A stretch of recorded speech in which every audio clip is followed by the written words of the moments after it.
барлық матчын тікелей эфирде QFootball.kz сайтында тегін көр.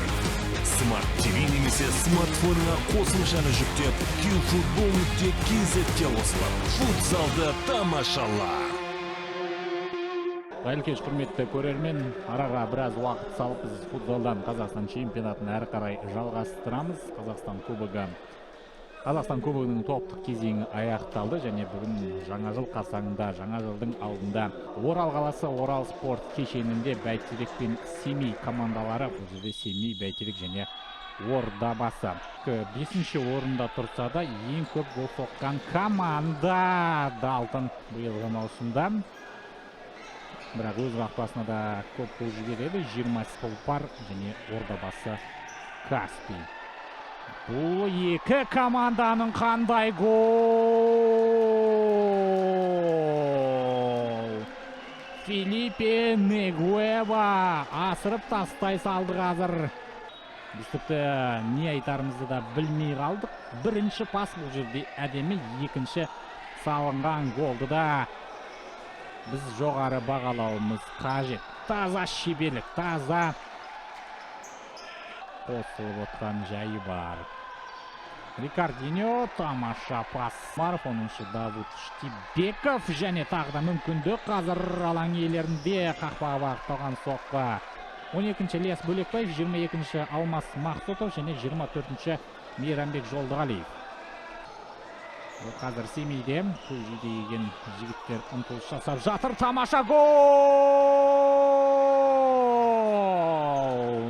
Есеп 1-1 Родригиньо. Гол соққан сәттерде қақпашымен бетпе-бет қалып қойған еді. Антон Колесов бұл жерде қанша кедергі жасауға тырысқанымен есепті теңестірді. Енді қарсыластың жайылты алаңда доп тартып алды. Қақпаға соққы Далтонның. Және тамаша мүмкіндік. Семейдің жалғыз жеңілісі 4-ші турда тіркелді. Аятқа қарсы кездесуде. Соғаттаға пас Родригиньо тамаша соққы. Одан кейін мүмкіндік бар. Сыртқа кетпеген доп, тамаша пас Герейханов, соққы Далтон, тағы да шабуылды әлде болса Семей. Және соққы. Қандай соққы бұл. Жылдан ұйымдастырылған шабуыл, бұл осының алдындағы Кандидоның мүмкіндігі. Жетпеді. Екінші толқынмен шабуыл. Кандидо ортаға Дезиньо. Тамаша пас. Қақпаға соққы.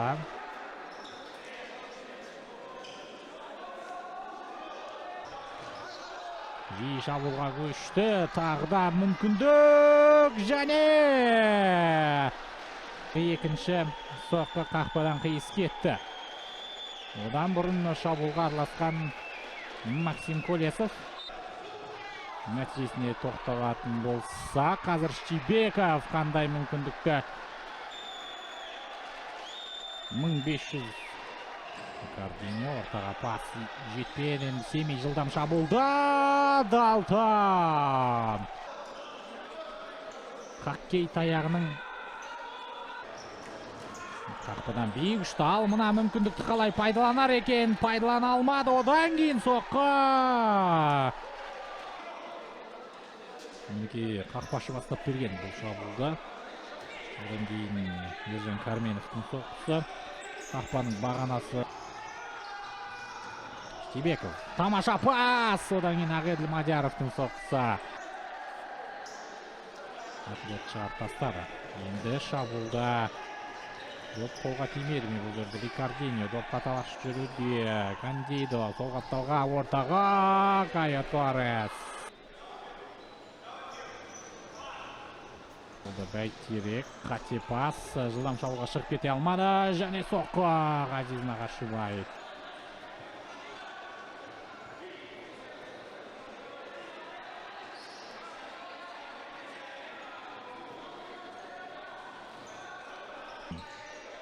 Әсіресе Дави Мендонса. Бүгінгі матчтың фавориті әрине, және гол.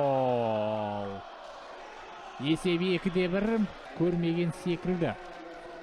Айталап көрейікші осы бір эпизодты міне. Ортаға қарай ойыс бар. Иә, бұл жерде рикошет. Дедезиньоның екі аяғының ортасына доп тиген. Және алға қарай пас. Тағда. Тамаша жетті. Кандидо. Далтон. Дубль авторы атануға. Семей шабуылда. Соққы Далтонның қолынан. Кандидо алғы шепке пас және гол. Камиль Герейханов есепті 3-1-ге жеткізді. Семей жейдесінде бар жоғы Қазақстан чемпионатында 3-ші кездесуін өткізуде. Камиль және 3-ші голы. Дедезиньо матчтағы жалғыз сарғаздың авторы Ақжол Дәрібай доп қақпаның бағанасына тиді. Ақжол Дәрібай бағыттаған соққы. Алға қарай пас. Далтон бірінші жетті. Және мүмкіндік.